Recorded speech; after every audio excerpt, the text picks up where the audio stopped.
Okay, let's unpack this.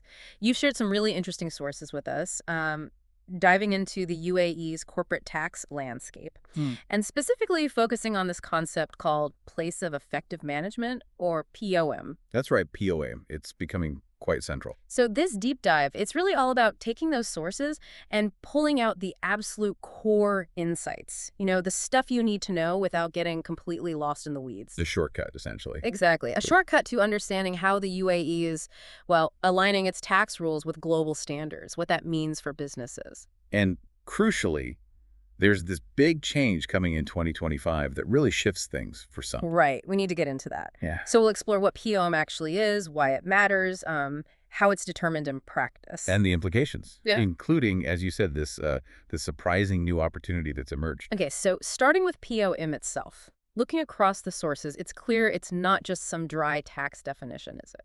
Not at all.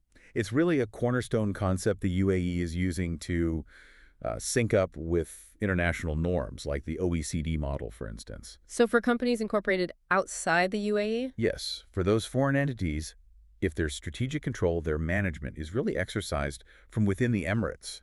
That's their POM. That's what makes them tax resident here. It's the key. So it's not about where you filed the initial paperwork or stuck a brass plate on a door somewhere. Precisely.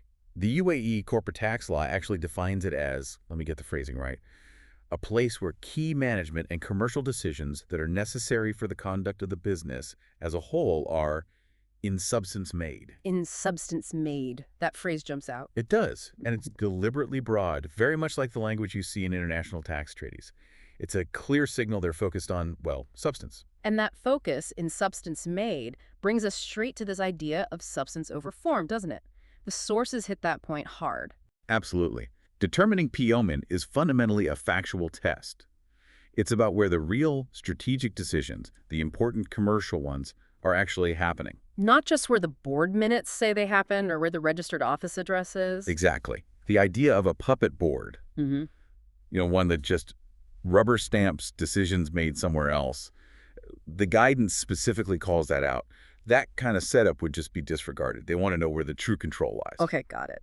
So knowing what POM is, the next big question from the sources seems to be why? Why did the UAE bring this concept in? What's the strategy behind it? Well, initially, yes, a big driver was definitely about tackling tax avoidance structures. Situations where companies were set up offshore but were actually being run from the UAE. Ah, okay. So bringing those entities into the UAE tax net if their brain was operating here. Right, if the control center was effectively in the UAE. Which means those offshore structures, if controlled from here, could potentially face tax on their worldwide income. That sounds like a pretty significant risk. It was, and it still can be a risk factor, definitely. We should delve into that consequence more. But if you look at the bigger picture painted by the sources, PUM serves a, let's say, broader strategic goal too. Which is?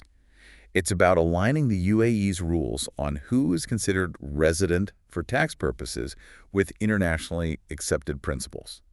That boosts its credibility on the global stage. Ah, so it signals they're playing by the global rulebook. Exactly. It shows active participation in global efforts against things like base erosion and profit-shifting BEPS, which is this huge international push to make sure companies pay tax where their actual economic activity happens. So it's part of this wider, deliberate move towards taxing actual substance, not just legal form. Precisely. The UAE is shifting.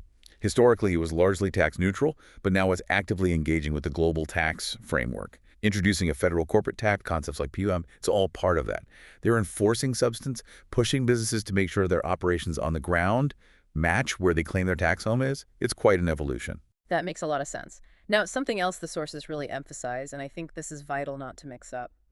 PUM versus permanent establishment, or PE. Oh, absolutely. Critical distinction. How are they different, and why does that difference matter so much? Okay, it's critical because while both PUM and PE can create a tax liability for a foreign company in the UAE, the results are fundamentally different. Okay. A permanent establishment, a PE, is typically about a fixed place of business in the UAE.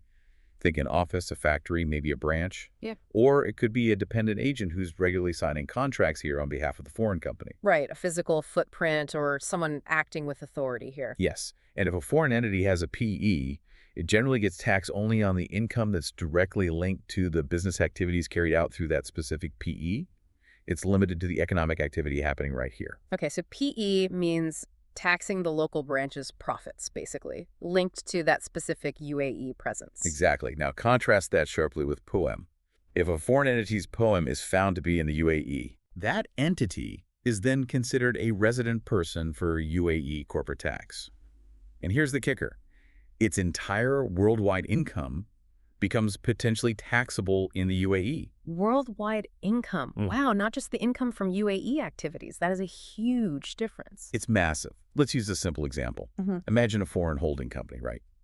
It owns passive income dividends, interest from investments all over the globe. Okay. If it only had, say, a mailing address and maybe one admin person in the UAE, probably not enough for a PE under the old thinking. It might not have been taxed here significantly. Right.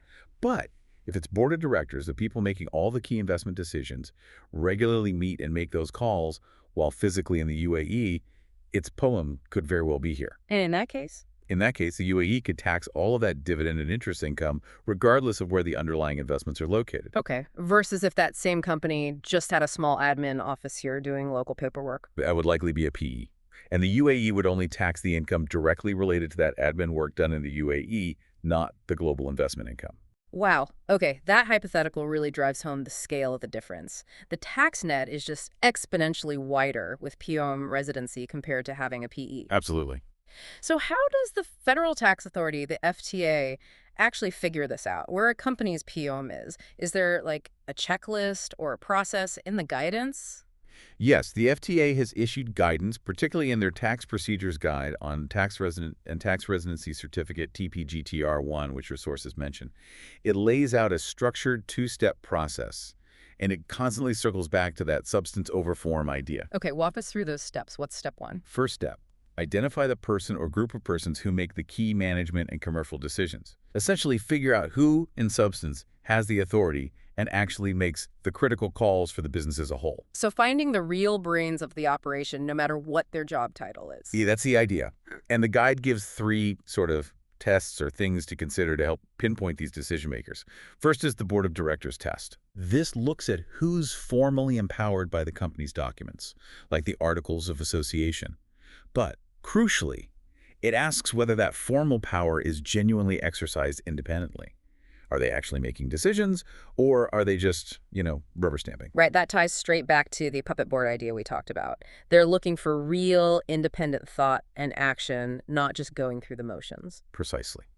Then there's the delegation of authority test. Okay. If the board delegates significant power to senior managers or maybe an executive committee, you need to really analyze how they interact. Does the board keep real oversight, or do they just passively accept whatever management recommends without much scrutiny? So if senior management is effectively running the show strategy-wise without real board input? Those senior managers might be considered the key decision makers in substance, even if the board formally approves things later. Got it. Analyzing the actual power dynamic, not just the org chart. Yeah. What's the third test? The third one is the shareholders' activity test.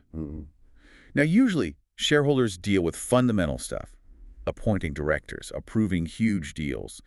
These things typically don't affect POM. Right, that's governance, not day-to-day management. Exactly.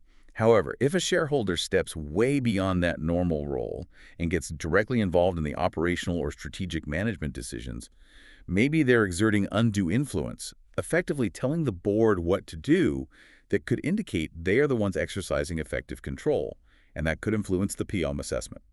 Okay, so it's unusual for shareholders to drive POM, but it's possible if they're really hands-on with strategy and operations. Correct. So once you've figured out who is making the key decisions, what's step two? Step two is determine the place where these key management and commercial decisions are, in substance, made. Now you have to pinpoint the geographic location where these decision makers you identified genuinely and regularly exercise their authority. Okay, so where do they actually do the decision making? Exactly. And what are the main factors the FTA looks at to figure out that place? The sources listed a few key ones. Yeah, the primary factors highlighted in the guidance are, first, the location and nature of board of directors meetings and strategic decision making. Where do these meetings physically happen? But also, importantly, where are directors located if they're participating remotely, like on a video call? And decisions made outside formal meetings count too. Makes sense. Second, the residency and operational base of senior management and key management personnel. Where do the CEO, the CFO, the top executives usually live and work? Where do they carry out their main functions and make operational decisions? Right, where are the key people actually based day to day? And third, that point about influence and control exerted by shareholders, but only if they're acting beyond their usual shareholder role, as we just discussed. Those seem like the most concrete indicators of where the brain is located. Are there other factors they consider, maybe less critical ones? Yes, the guidance mentions secondary factors too. These are generally considered less decisive on their own, but can provide supporting evidence. Like what? Things like the place of incorporation and the governing law, the company's legal home. Mm. Also, the location of operational decision-making. This is more about the day-to-day execution, distinct from the big strategic calls. And finally, the place where accounting records are kept. So these might add to the picture, but they won't usually determine POM if the main factors like where the board meets and executives are based point somewhere else. Generally, that's right. They're supporting, not primary. And just as important as knowing what does count is knowing what doesn't, right? Yep. What kind of activities are explicitly not considered key management decisions for POM? Absolutely crucial point. Routine administrative tasks or purely operational stuff doesn't count towards POM. The guidance is quite clear here. Examples. Things like just formally signing off on a decision that was actually made by someone else, somewhere else. Simple implementation of decisions made elsewhere. Day-to-day operational activities. Basic legal or admin stuff like maintaining the share register. Even if these happen in the UAE, they generally won't establish POM here on their own. Okay, that's helpful. Now, one thing that stood out in the sources was this point. Even if a company has management activities kind of spread out, maybe in different countries, it can only have one POM. How do they figure that out if things are genuinely dispersed? Yeah, that's a really important clarification in the FTA guidance. It acknowledges that modern businesses are complex and global. Right. So while management tasks might be scattered, a POM itself is specifically where the key decisions for the business as a whole are made regularly and predominantly. Predominantly. Okay. If decision-making is truly split across multiple locations, the guidance suggests looking for the place with the strongest economic nexus as a potential tiebreaker. Strongest economic nexus. What does that mean in practice? It means the tax authorities will look for this sort of center of gravity for the strategic control and the core economic activity, not just where some scattered admin tasks happen. A simple checklist won't cut it if the reality is complex. So you can't just strategically sprinkle a few minor activities in different places to try and dodge having a POM somewhere specific. They'll look for where the main strategic engine really is, where the critical mass of decision-making is concentrated. Exactly. They're looking for substance and that concentration of control. And it's also worth mentioning, the guidance says that just occasional or temporary presence in the UAE by key managers, like maybe for a short visit, or because of some unforeseen event like a natural disaster, forcing them here temporarily, that generally won't establish POM in the UAE either. It needs to be a regular, habitual exercise of decision-making power here. Got it. Regular and predominant. Okay, let's shift to consequences. We touched on this potential trigger for worldwide income tax for foreign entities if their PM lands in the UAE. What does that really mean for a company? Like, compliance-wise, what's the burden? It means a significant step up in their compliance obligations. If a foreign company's COM is deemed to be in the UAE, it becomes subject to the full UAE corporate tax regime on its worldwide income. Okay. That means having to comply strictly with UAE transfer pricing regulations.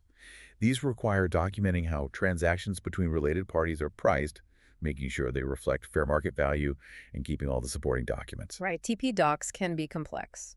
They can be. Plus, there are the core obligations. Filing UAE corporate tax returns, making timely tax payments here. It might even require looking back at past financial periods if the POM determination suggests residency should have been established earlier. So it's not just potentially paying more tax, it's a whole new administrative layer reporting, detailed documentation, potentially complex TP analysis for all global dealings. Precisely. It significantly broadens both the tax base and the compliance complexity for these foreign entities. Now, it's really vital to remember something here. This whole mechanism of using P1 to establish residency, it primarily applies to foreign entities, companies incorporated outside the UAE. Right. Juridical persons, companies that are incorporated, formed, or otherwise recognized under UAE law, whether that's on the mainland or in a free zone. They are automatically considered resident persons for UAE corporate tax just because they're legally established here. PM doesn't determine their residency status, their UAE incorporation already does. Okay, that's a key difference. UAE companies are resident by default. Foreign companies become resident via PUM if they're controlled from here. hmm What about the risk of double taxation? That must be a big worry. It's a very real concern, definitely. An entity could potentially be seen as resident in two countries at the same time based on different domestic rules, like Yeah. incorporated in country A but having his PUM in the UAE, country B. So how do you deal with that? Does the UAE system offer any relief? Yes. Thankfully, the framework provides ways to mitigate this. If a foreign company is confirmed as a UAE resident because its POAM is here, it's eligible to claim foreign tax credit, or FTC. FTC. How does that work? It allows the company to reduce its UAE tax liability by the amount of tax it has already paid in other countries on that same income. There are limits, of course, but it directly addresses the double tax issue. Okay, so you get credit for taxes paid elsewhere, preventing you from being taxed twice on the same profit up to a point. That's the core principle, yes. Oh. And importantly, these entities, foreign companies resident via PIM, are also eligible to apply for a tax residency certificate, or TRC, from the FTA. A TRC. Why is that important? That certificate is crucial. It's the key to unlocking benefits under the double taxation agreements, the DTAs, that the UAE has signed with many other countries. Ah, the tax treaties. Exactly.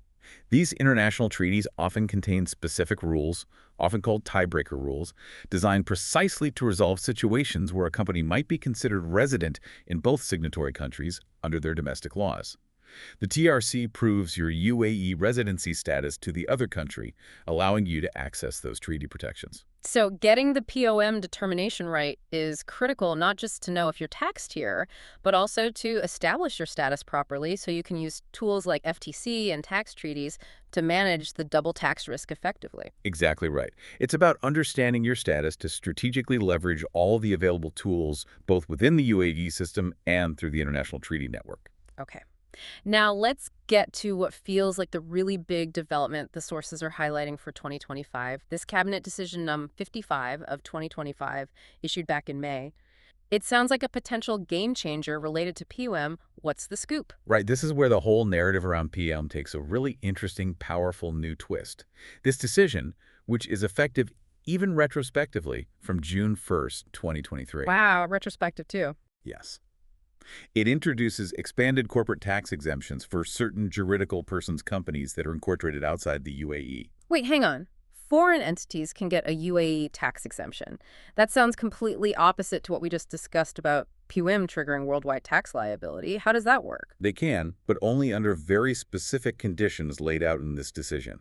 First, the foreign entity has to be wholly owned and controlled by specific types of exempt owners that are already listed under the main UAE corporate tax law. Exempt owners. Who are we talking about? We're talking about entities like federal and emirate government bodies, government-controlled entities, certain qualifying investment funds, public pension funds, and social security funds, basically specific public sector or regulated fund structures. Okay, so foreign entities that are essentially owned by or arms of these specific already exempt UAE public or fund structures. Exactly.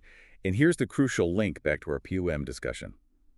To qualify for this specific exemption, the foreign entity must not only meet those ownership criteria and certain activity tests, but it must also have its place of effective management in the UAE. Whoa, okay, hold on. So having your POM in the UAE, which for a regular foreign company is the trigger for worldwide tax, can now, for these specific government or fund-owned foreign entities, actually be a requirement to get a tax exemption. That's it precisely. It is a profound shift. That completely flips the script on POM for these entities. It fundamentally reorients POM's function.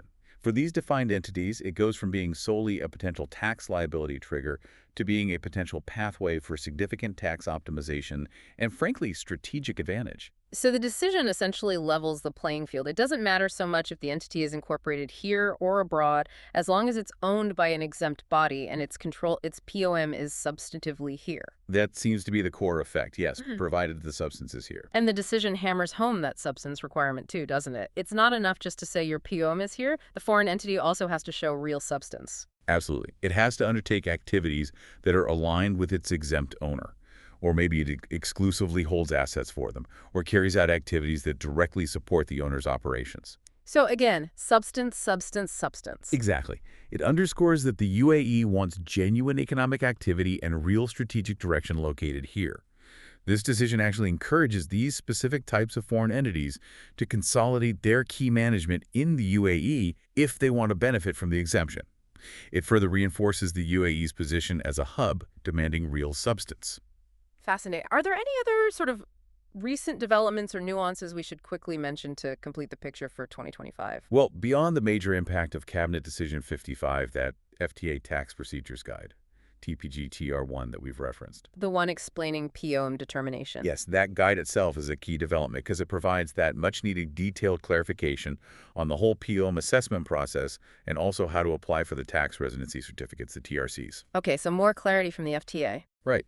And while it doesn't directly change the POM definition itself, the implementation of the 15% domestic minimum top-up tax, or DMTP, from January 1st, 2025, is part of the broader context. Ah, the Pillar 2 minimum tax stuff. Exactly. It's linked to the OECD's Pillar 2 Global Minimum Tax Initiative. It mainly impacts large multinational enterprises, M&Es. But businesses, especially those big M&Es, need to think about how DMPT interacts with their POM and residency status as part of their overall tax strategy. It just adds another layer of international tax alignment to consider. Okay. So lots of moving pieces, but the clear trend seems to be towards increased substance requirements, much greater alignment with global norms like BEPS and Pillar 2.